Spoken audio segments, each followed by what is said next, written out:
Hello everybody, my name is Josh, and today I'm going to talk about oxidation states. Oxidation states is a method or a scheme that chemists use to try to track the flow of electrons that flow from one atom to another atom during a chemical reaction. This is just merely like a way of bookkeeping to try to assign each shared pair who gets the electrons and who doesn't get the electrons. Now, in reality, they don't really get these electrons, or the other person doesn't have electrons and they get these charges. These aren't really charges. This is just a way for us to try to attempt to track the flow from one atom to another atom during a reaction. In order to assign these numbers, we have this set of rules, or oxidation rules, that you see here on the board behind me. Now this list is hierarchical, which means that if there are two rules which conflict with each other, then you would have to go with the one that is higher up on the list. Now, let's start talking about these rules. This first rule says that the oxidation state of an atom in a free element is always zero. So for example, free atoms such as copper, or even diatomics containing the same molecules such as like Cl2, Br2, O2, and so on and so on and so forth. All these would have an oxidation state of zero. The second rule says the oxidation state of a monatomic ion is equal to its charge. So for example, you can bring copper down here and give it a 2+ charge. So for this copper, since it's got a 2+ charge and it's a monatomic ion, which means that its oxidation state has to be 2+, or +2, I'm sorry, +2. For our oxidation state, you always write the sign in front of the number. The third rule, which is very important, very important, is that the sum of oxidation states of all atoms in a neutral molecule must add up to 0. For example, water is a good example. Since it is neutral, the sum of the two hydrogens would have to combine with the one oxygen to give an total oxidation state of 0. Now we'll be able to assign this later on, or the specific values as we go down the chart. The next part of 3 is that an ion is equal to the charge of the ion, or the oxidation state. The total oxidation state, or the sum of the oxidation numbers for all the atoms in the molecule or ion, must equal the charge of the ion. For example, you can look at NO3 minus, and as I mentioned below, we'll be able to assign values to these after we finish the chart. But you see this minus charge, so we know that the sum of the 3 oxygen and the 1 nitrogen must add up to be -1, or have an oxidation state of -1. And again, these aren't charges. These are just the so-called oxidation numbers.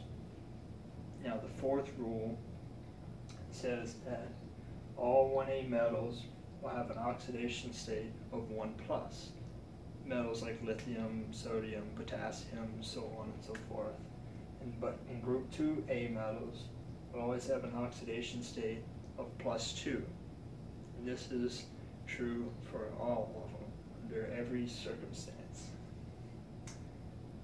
Now we go to assigning oxidation states for nonmetals, and you would read this list from top to bottom. Fluorine will always have an oxidation state of -1. Hydrogen will have an oxidation state of +1. Oxygen will have an oxidation state of -2. Group 7A will have a charge of -1. It's like fluorine, chlorine, bromine. 6A, like oxygen and sulfur and so on, is -2.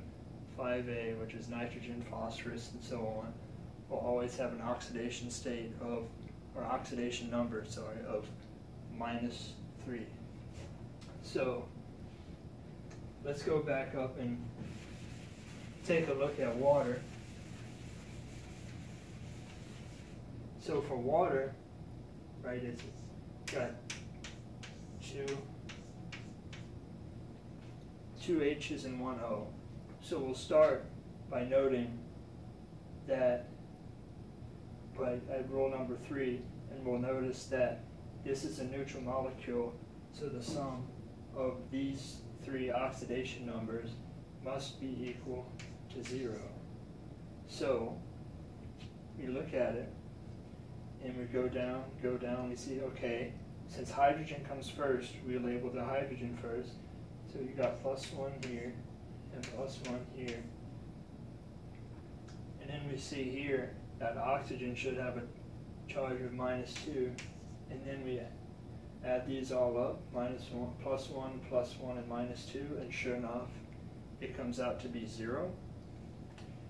Now also revisit in O3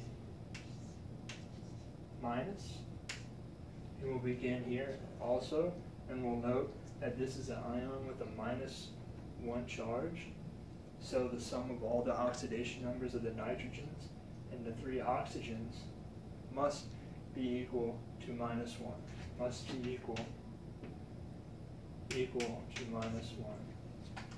So we start out, okay, we get down here, and we see, okay, so oxygen must have, so we got 3 oxygens, and it must have an oxidation number of -2, which means that this is equal to -6.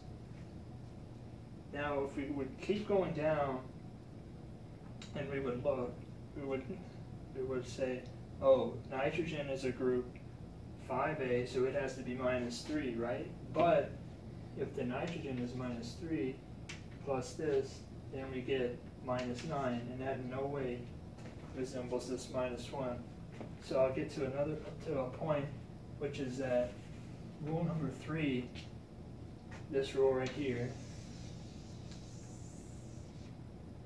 is very, very, very, very, very, very important.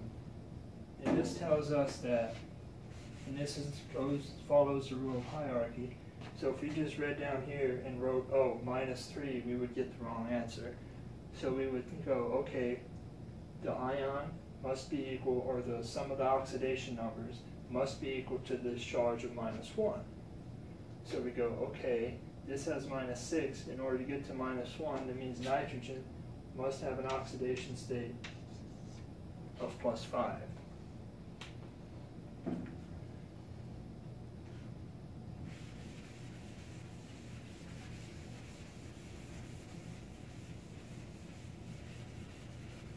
Now let's do an example with a metal in it. Let's pick calcium difluoride. We will note that calcium is a group 2A metal, which means that it must have an oxidation state of +2. And so, noting that it's a neutral, we will come back up to number 3, and we'll say, okay, this is +2. So in order for this to all equal 0, we have note that we have 2 fluorines, and in order to get this to 0, this must be equal to -2, or the sum of these 2 fluorines must be -2, so each fluorine has an oxidation state of -1, and since there's 2 fluorines, 2 times -1 is -2, and 2 minus 2, sure enough, is equal to 0.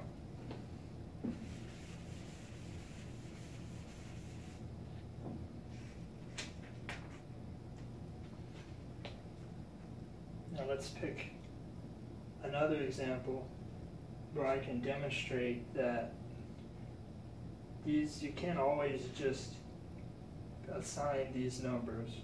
Sometimes they will be different because of this rule right here, that the ion, or some of the oxidation numbers must be equal to the charge on the ion.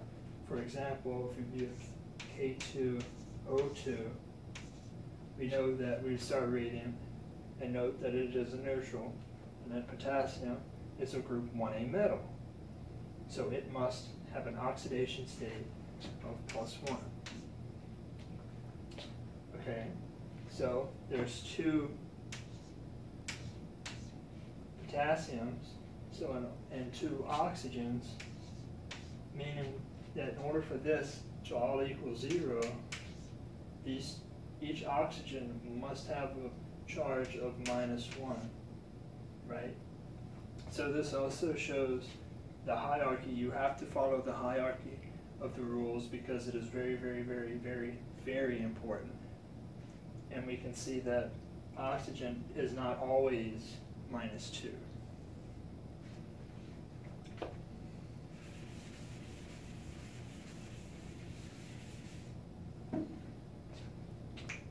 The last point I want to make is that oxidation numbers also they're very commonly whole numbers, but they do not have to be whole numbers. For example, pick KO2.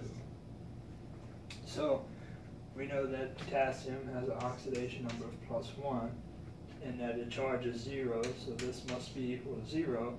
We know that we have 2 oxygens, and in order for this to equal 0, each oxygen must have an oxidation state of -0.5. And that's very important that you realize that they're not always whole numbers. More times than not they are, but they're not always necessarily going to be whole numbers.